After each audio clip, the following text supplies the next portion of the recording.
ಅನೇಕ ಸೌಲಭ್ಯಗಳನ್ನು ಕೊಟ್ಟಿರ್ತಕ್ಕಂಥ ಬಡವರ ಬಂಧು ದೀನದಲಿತರ ಉದ್ಧಾರಕ ಕರ್ನಾಟಕದ ಮುಖ್ಯಮಂತ್ರಿಗಳಾದಂಥ ಸನ್ಮಾನ್ಯ ಸಿದ್ದರಾಮಯ್ಯನವರು, ಸನ್ಮಾನ್ಯ ಉಪಮುಖ್ಯಮಂತ್ರಿಯಾದ ಡಿ.ಕೆ. ಶಿವಕುಮಾರ್ ಅವರು ಬರ್ತಾ ಇದ್ದಾರೆ. ಇನ್ನೂ ತಾವೆಲ್ಲ ಜನ ಸೇರಿದರೆ ಸ್ವಲ್ಪ ಸಮಯ ಇದ್ದ ಕಾರಣ ನಾವೆಲ್ಲ ಮಾತನಾಡ್ತಾ ಇದ್ದೇವೆ. ವೇದಿಕೆ ಮೇಲೆ ಆಸೀನರಾಗಿರ್ತಕ್ಕಂಥ ಎಂ.ಎ. ಪಾಟೀಲ್ರೆ, ರೇವ್ ನಾಯಕ್ ಅವರೇ ಮತ್ತು ನಮ್ಮ ಮಾಡಿ ಸಾಹೇಬ್ರೆ, ಸಿ.ಡಿ. ಅವರೇ, ಪ್ರವೀಣ್ ಹರವಾಳ ಅವರೇ, ಚಂದ್ರಪ್ರಾಣಿಕ್ ಅವರೇ ಮತ್ತು ನಮ್ಮ ವೇದಿಕೆ ಮೇಲೆ ಇರ್ತಕ್ಕಂಥ ಚಂದ್ರಸೂಡ್ ಅವರೇ, ನಮ್ಮ ಸದಲ್ಪುರ ಅಣ್ಣವರು ಕೂಡ ವೇದಿಕೆ ಮೇಲೆ ಆಗಮಿಸಿದ್ದಾರೆ. ವೇದಿಕೆಯಾದ ಅಧಿಕಾರಿಗಳೇ, ನಡೆದಿರ್ತಕ್ಕಂಥ ಎಲ್ಲ ಸಾರ್ವಜನಿಕ ಬಂಧುಗಳೇ, ತಾಯಂದಿರೇ ಮತ್ತು ಮಾಧ್ಯಮದ ಮಿತ್ರರು, ಈ ಒಂದು ಕಾರ್ಯಕ್ರಮ ಪ್ರಜಾಸೌಧಗಳ ಅಡಿಗಲ್ಲು ಸಮಾರಂಭ.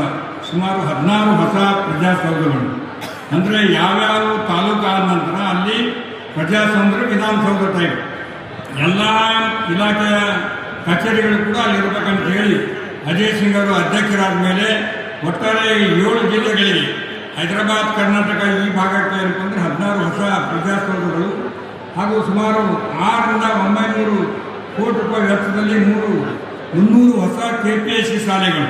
ಈ 7 ಜಿಲ್ಲೆಯಲ್ಲಿ ಕೂಡ 300 ಹೊಸ KPSC ಶಾಲೆಗಳು.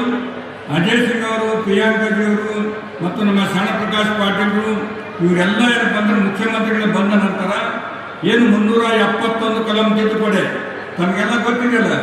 ಇವತ್ತು ಈ ಭಾಗದಲ್ಲಿ ಯಾರೂ ಮಾಡದೇ ಇರತಕ್ಕಂಥ ರೀತಿಯಲ್ಲಿ ಯಾವಾಗ ಏನಪ್ಪ ಅಂದ್ರೆ ಕಾಂಗ್ರೆಸ್ ಪಕ್ಷದ ಸರ್ಕಾರ ಅಧಿಕಾರದಲ್ಲಿ ಇದೆಯೋ ಅವಾಗೇ ತಮಗೆಲ್ಲ ಒಳ್ಳೆ ಸ್ಕೀಮ್ಗಳು ಬಂದಿವೆ. ಹಿಂದೆ ದಿವಂಗತ ಧರ್ಮ್ ಸಿಂಗ್ ಅವರು ಮತ್ತು ನಮ್ಮ ಡಾಕ್ಟರ್ ಮಲ್ಲಿಕಾರ್ಜುನ್ ಖರ್ಗೆ ಸಾಹೇಬರು ಲೋಕಸಭೆಗೆ ನಿಂತಾಗ ಅವರು ಒಂದು ಮಾತು ಕೊಟ್ಟಿದ್ರು. ಈ ಭಾಗದಲ್ಲಿ 40 ವರ್ಷಗಳಿಂದ ಹೋರಾಟದ ಫಲವಾಗಿ ಬಹಳಷ್ಟು ಹಿಂದುಳಿದಿರ್ತಕ್ಕಂಥ ಈ ಭಾಗ ಮುಂದೆ ಬರಬೇಕು ನಾವು ಕೂಡ. ಯಾಕಂದರೆ ಈ ದೇಶಕ್ಕೆ ಸ್ವತಂತ್ರ ಸಿಕ್ಕಾಗ ನಮ್ಮಲ್ಲಿ ಕೇವಲ ಒಂದೇ ಹೈಸ್ಕೂಲ್ ಗುಲ್ಬರ್ಗದಲ್ಲಿ. ನಾವು ಯಾರಾದರೂ ಓದಲಿಕ್ಕೆ ಹೋಗಬೇಕಾದ್ರೆ ಧಾರವಾಡಕ್ಕೆ ಹೋಗಬೇಕು, ಹೈದರಾಬಾದ್ಗೆ ಹೋಗ್ತಕ್ಕಂಥ ಪರಿಸ್ಥಿತಿ. ವೀರೇಂದ್ರ ಪಾಟೀಲರಾಗಿರ್ಬೋದು, ಧರ್ಮ್ ಸಿಂಗ್ ಅವರಾಗಿರ್ಬೋದು, ಶರಣಬಸಪ್ಪ ಅಪ್ಪ ಅವರಾಗಿರ್ಬೋದು, ಇವರೆಲ್ಲ ಧಾರವಾಡ ಹುಬ್ಳಿಯಲ್ಲಿ ಕಲ್ತು ಬಂದಿರತಕ್ಕಂಥದ್ದು. ಇವತ್ತು 5, 6, 7 ಯೂನಿವರ್ಸಿಟಿ ಆ ಭಾಗದಲ್ಲಿ, ಮಂಗಳೂರು, ಮೈಸೂರು ಭಾಗದಲ್ಲಿ ಯೂನಿವರ್ಸಿಟಿಗಳಿದ್ದು ಈ ಭಾಗದಲ್ಲಿ ಶಿಕ್ಷಣಕ್ಕೆ ಕೊರತೆ ಇತ್ತು. ಅದನ್ನು ಹೋಗಲಾಡಿಸ್ಬೇಕಂತ ಹೇಳಿ ಭಾಗಕ್ಕೆ 371 ಕಲಂ ತಿದ್ದುಪಡಿ ತರಬೇಕಂತ ಹೇಳಿ ಒಂದು ಹೋರಾಟ ಇತ್ತು.